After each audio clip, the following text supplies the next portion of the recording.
शिव जी की जो पत्नी है पार्वती, इसलिए कबीर साहब ने एक जगह टिप्पणी भी की है, पार्वती को बांझ न कहिए, ईश्वर न कहिए भिखारी।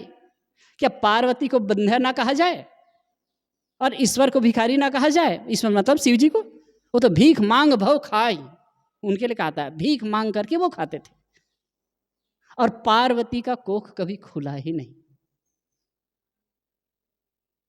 इसलिए कहने का अर्थ है, इसको गलत वे में नहीं ले जाए, कि कहीं भी जाए तो भौतिक आशा लेकर के ना जाए, खास करके आध्यात्मिक जगह में। यहां क्या कह रहे हैं ये समझिए। तय सुत मान हमारी सेवा, हे पुत्र तू मेरी सेवा को मान, मेरी सेवा को स्वीकार कर। गुरु शिष्य की सेवा करने को तैयार है। गुरु शिष्य को समर्पित हो रहे हैं, लेकिन शिष्य को भी गुरु को समर्पित होना पड़ेगा। अगर ऐतिहासिक दृष्टि से हम देखें ना घूम करके, तो कई ऐसे पात्र आते हैं जिनकी पात्रता अद्भुत है। जैसे कि उपनिषद में, कठ उपनिषद में आता है यमाचार्य और नचिकेता का संवाद। यमाचार्य के पास नचिकेता जाते हैं, कहानी थोड़ा जानते होंगे, मैं कह दूं। नचिकेता का जो पिता था उसने कुछ यज्ञ किया, और यज्ञ करने के बाद में दान देना होता है, तो दान दे रहा था, तो वो बूढ़ी बूढ़ी गायों को दे रहा था, जो ठीक से गोबर नहीं दे सकती, दूध देना तो दूर की बात है, ठीक से चारा नहीं खा सकती, गोबर नहीं दे सकती, ऐसी गायों को दान दे रहा था। तो नचिकेता कुमार था, किशोर अवस्था में था, ये बात उनको अच्छी नहीं लगी। तो कहते हैं पिताजी, जा करके कहे, पिताजी मुझे आप किसे दे रहे हैं, मुझे आप किसे दे रहे हैं? क्योंकि नियम है अगर दान करें ना तो कहे प्रिय वस्तु का दान करना चाहिए। मतलब ऐसी वस्तु का दान करो जिसका सामने वाला उपयोग कर सके। दान तो करना चाहिए, दान का भाव होना चाहिए, त्याग का भाव होना चाहिए। उपनिषद में दान पर और विशेष कभी हम इस पर चर्चा करेंगे, ये तो अलग अलग एंगल से बहुत बताया गया है। तो उसने कहा कि लगा कि मैं ही एक पुत्र हूँ, अब मेरे मोह में पिताजी दान कर रहे हैं, तो ऐसी चीज़ों का दान कर रहे हैं जो किसी उपयोग के लायक नहीं है। अरे भाई, किसी को कुछ दो तो उसका उपयोग हो सके ना, तब तो। नहीं तो कहते हैं ना, सास नहीं तो बहू, और बहू नहीं तो कहूँ। जो अपने लायक उपयोग का नहीं है, घर में उपयोग नहीं कर सकते, उसको दूसरे को दे दो। कपड़ा देना है तो जब अनुकूल नहीं है, बराबर नहीं है, उसको दूसरे को दे दो। ऐसा नहीं है, नहीं देना चाहिए। कई घर में होता है कि अपने खाने लायक है, ध्यान दीजिए आप लोग भी, जैसे कि है बढ़िया, तो ठीक नहीं है खाने लायक, तो दूसरे को दे दे। आप नहीं खा सकते उसको दूसरे को दो। कितने जगह अच्छे अच्छे लोग, अच्छे साधु संत कहलाने वाले लोग भी ऐसे करते हैं। जो अपने को अनुकूल नहीं है, जो अपना नहीं खा सकते, जो अपना उपयोग नहीं कर सकते, उसको दूसरे को देते हैं। कभी भी नहीं देना चाहिए, कभी भी नहीं। ये आप धर्म नहीं करते हैं, पुण्य नहीं कर रहे हैं, पाप कर रहे हैं। फिर अगर सामर्थ्य नहीं है तो न दो, और देते हो तो अच्छी चीज दो। सामर्थ्य नहीं है तो कभी नहीं देना चाहिए, और है तो जरूर देना चाहिए। अगर सामर्थ्य है तो जरूर देना चाहिए। वैसे कहा गया है अपनी कमाई का 10वां हिस्सा, 10% जरूर दान में देना चाहिए।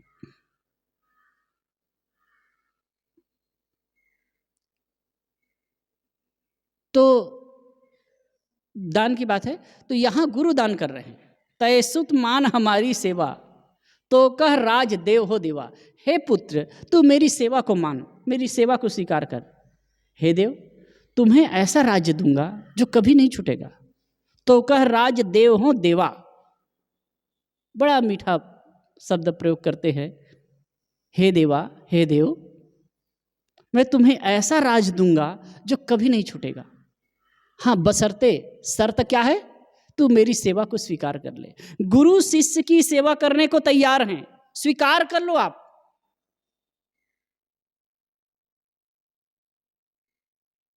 नचिकेता और उसका संवाद कह रहा था मैं। नचिकेता ने सोचा कि अच्छी चीज को दान देना चाहिए, लेकिन ये क्या कर रहे हैं? तो सीधा जाकर के पिता के पास में कहते हैं, पिताजी मुझे आप किसे दे रहे हो? एक बार तो पिता चुप रहे, दूसरी बार में कहे, पिताजी मुझे आप किसे दे रहे हो? फिर चुप रहे, तीसरी बार फिर कहे, पिताजी मुझे आप किसे दे रहे हो? तो गुस्सा आ गया, क्योंकि अपना प्रिय वस्तु कोई किसी को देना नहीं चाहता है। तो झल्ला करके, अब गुस्से में आदमी कुछ भी कह जाता है, जा तुझे यमराज को देता हूं। उसने कहा, जा तुझे यमराज को देता हूं। और जिस ढंग से कथानक है, जिस ढंग से उसकी शैली है, इससे पता चलता है कि यमराज कोई ना, यमराज का मतलब मृत्यु का देवता, जो भैंसा पर पाड़ा पर बैठ के आता है और जीव को ले जाता है। पर ऐसा यमराज वगमराज कुछ है नहीं, ये केवल मन गढ़ंत का कहानी भर है। किसी ने देखा है कि यमराज वैसा है? अभी मैं छत्तीसगढ़ गया था तो एक माता का बिल्कुल शरीर छूटने वाला था और उनके सामने बैठा था, और फिर वो ऊपर श्वास चल रही थी, तो मुझे फ़ोन किए कि साहब इधर आए हैं तो आप आ जाइए, अंतिम समय है। और सवेरे फ़ोन किए, मैं पहुँचते पहुँचते बिल्कुल 5-6 बज गया तो हल्की श्वास चल रही थी। तो मुझे देखे तो मैं कहा कि भाई मेरे उतना अनुभव नहीं, लेकिन मैं कहा कि जिस प्रकार से सामान्य श्वास चल रही है तो ये 2 दिन भी ठहर सकती है। तो मन की भावना के हिसाब से सहज रूप से मैं माथा पर हाथ रखा, थोड़ा से गला को छुआ, माथा पर हाथ रखा और मन से एक प्रार्थना का भाव लेकर के कहा कि भाई ये पुण्यात्मा है और अच्छा कर्म की है, तो जल्दी इसका शरीर शांत हो जाए। 2 हुचकी आई और समाप्त फिर। तो तब लोग कहने लगे आपके दर्शन के लिए। मैं कहा मेरे दर्शन के लिए नहीं भाई, उनका उतना समय था। अब सब लोग खड़े हैं, चारों ओर खड़े हैं, और मैं देखा, कबीर साहब की बात याद भी आई, ठाड़े लोग कुटुंब सब देखे, कहे काहू के ना छुटियाए हो। ठाड़े लोग देखते रहेंगे लेकिन किसी कहे से छूटेंगे नहीं। लेकिन मुझे भैंसावाल ले करके वो यमराज तो आया नहीं, ऐसा तो नहीं दिखा। बस मृत्यु क्या है? शरीर जो प्रारब्ध साथ, शरीर जब प्रारब्ध पूरा होता है शरीर छूट जाता है, जीव अपने कर्मों के अनुसार गति करता है। जब एक तरह से देखें, जब शरीर जीव के रहने लायक है, शरीर से क्रिया हो सकती, तब तक जीव का अस्तित्व है। अब जब क्रिया होने लायक नहीं रहती तो समाप्त हो जाता है, संबंध विच्छेद हो जाता है। तो वहां यमराज का मतलब है ऐसा कोई अच्छा व्यक्ति रहा होगा, तेज तर्करार ज्ञानी होशपूर्ण, ऐसा कोई व्यक्ति रहा होगा जिसके पास जाने से सामान्य लोग डरते भी रहे होंगे। तो उन्होंने कहा कि जा यमराज को देता हूं। तो नचिकेता उनके पास में चले गए, और जब उनके पास में गए तो वो उस समय यमराज जी नहीं थे। पूछा कि यमराज कहाँ हैं? तो कहे नहीं है, बाहर गए हैं। तो वो गेट पर ही, ड्यूटी पर ही बैठ गया। तो वो 3 दिन तक के नहीं आए, 3 दिन और 3 रात बीत गया। घर वाले लोग बहुत कोशिश किए कि आओ भाई घर में रह जाओ, भोजन पानी कर लो।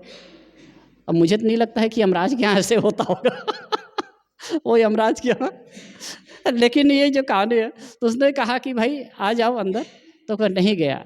3 रात तक के वो वहीं पर बैठा रहा, वेट करता रहा, इंतजार करता रहा। फिर जब यमराज आए तो उनके बीच में प्रश्न उत्तर हुआ, बहुत सुंदर। तो उसने 3 प्रश्न किए, 2 प्रश्न तो सामान्य है। पहले प्रश्न तो ये था कि भगवान, मैं जब वापस जाऊं तो मेरा पिता का क्लेश दूर हो जाए, उनका क्रोध शांत हो जाए, उनके मन में दुख न हो। बहुत महत्वपूर्ण बात है। पुत्र कह रहा है कि हे भगवान, जब मैं घर जाऊं, पुनः पिता से मिलूं, तो उनका क्लेश शांत हो जाए। दूसरी बात यज्ञ संबंध में वो पूछते हैं, और तीसरी बात वो कहते हैं कि एयम प्रेते विचिकित्सा अस्ति चेके नायम अस्चेके। कि कुछ लोग कहते हैं कि मरने के बाद जब आत्मा चली जाती है, देह छूटता है, तो आत्मा का अस्तित्व रहता है कि नहीं रहता है? बहुत महत्वपूर्ण प्रश्न है। एयम प्रेते विचिकित्सा अस्ति चेके नायम अस्चेके। विचिकित्सा संदेह है, लोगों के मन में संदेह रहता है कि मरने के बाद आत्मा का अस्तित्व रहता है कि नहीं रहता है। इस विषय में मुझे समाधान दीजिए। खैर इसी पर मैं चर्चा नहीं करूंगा, नहीं समय उसी में चला जाएगा। तो फिर यमराज ने इस पर बहुत सुंदर आंसर दिया, बहुत सुंदर उत्तर दिया है। और इतना लगे कि मतलब जीवन को लगते, जीवन को छूते जो प्रश्न किया गया है उसका उत्तर दिया है। सभी के मन में होते हैं, बहुत सारे लोग। अब आप सोचिए, हजारों साल पहले नचिकेता के मन में ये प्रश्न उठा, आज भी लोगों के मन में वही प्रश्न है। मरने के बाद आत्मा का अस्तित्व रहता है कि नहीं रहता है? कितने रहते हैं? कुछ नहीं रहता है। एक वक्ता तो कह रहे थे कुछ नहीं, अरे अंदर कुछ है ही नहीं, जो है बाहर है। तो फिर ये ठंडा क्यों हो जाता है भाई?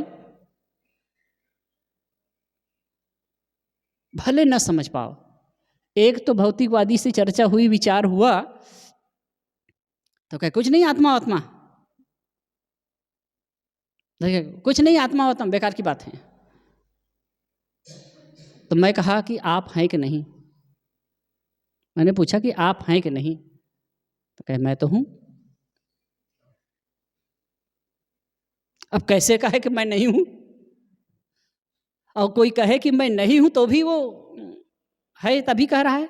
जैसे कि किसी कमरे में कोई व्यक्ति बंद है और आप बाहर से पुकारो कि कमरे में कोई है, और कहे नहीं कमरे में मैं नहीं हूं।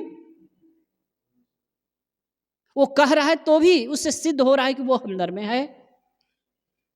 ठीक ऐसे ही अगर कोई कह भी दे कि मैं नहीं हूं तो भी वह है। हाँ, गलत कब होता है, हमारे जीवन में मुसीबत कब आती है, हम परेशानियों में कब गिरते हैं, जब मैं हूं, मैं और हूं के बीच में विशेषण लगाते हैं। मैं ऐसा हूं, मैंने ये किया। जब ये आती है बात ना, तो आपका दुख खड़ा होता है। दो प्रकार की विचारधारा है। देखिए, मैं पद पूरा कर पाऊं ना कर पाऊं अलग चीज है, लेकिन अलग अलग बात आ रही है। दो प्रकार की विचारधारा है। सुख से जीने के लिए बेहतरीन उपाय, दो प्रकार की विचारधारा। एक विचारधारा कहता है कि एक परमात्मा है, ऊपर बैठा है और उसी ने सब जगत बनाया है, उसी से सब चल रहा है। एक विचारधारा ये है। तो जो कुछ भी है तेरा है, जो कुछ भी है वो तेरा है, मेरा कुछ नहीं है। जब मेरा कुछ नहीं है तो कुछ छूट जाए तो, कुछ मिल जाए तो, मिल जाए तो कुछ खुशी नहीं, और छूट जाए तो कोई दुख नहीं। जो है तेरा है। और जो कुछ भी होता है सब कुछ एक प्रकृति का खेल। विवेकवान क्या करता है, विवेकवान क्या मानता है कि जो कुछ भी हो रहा है ना, ये प्रकृति का खेल है। और जो जीवन में आता है ना, अपने कर्मों से आता है। जो हो रहा है ये प्रकृति का खेल है। घर बनाया, बन गया, संयोग था, पुरुषार्थ किया, बन गया, निमित्त मात्र हूं मैं। यहां जो बात आ रही है नचिकेता और यमाचार्य की, नचिकेता ने अंतिम वाक्य जो पूछा है, प्रश्न पूछा है कि मरने के बाद कुछ रहता है। कुछ लोग कहते हैं, कुछ कहते हैं कि नहीं रहता है। बात सच क्या है? तो आत्मज्ञान पर इतना लंबा उपाख्यान है, लंबा उपदेश है कि क्या कहना। उसी में एक मंत्र आता है, अड़ोड़ियान महतो महियान आत्मस्य जंतो निहितो गयाम तमक क्रतु पश्यति विश्व को धातु प्रसादान महिमान मात्मना। आत्मा अणु से अणु है, सूक्ष्म से सूक्ष्म है, और गुणों में महान से महान है। तमक क्रतु पश्यति, उसे देखता कौन है? तम अकृत, जो कर्म प्रपंचों से रहित है। मतलब जो कर्म के जाल में, प्रपंच में नहीं पड़ा हुआ है।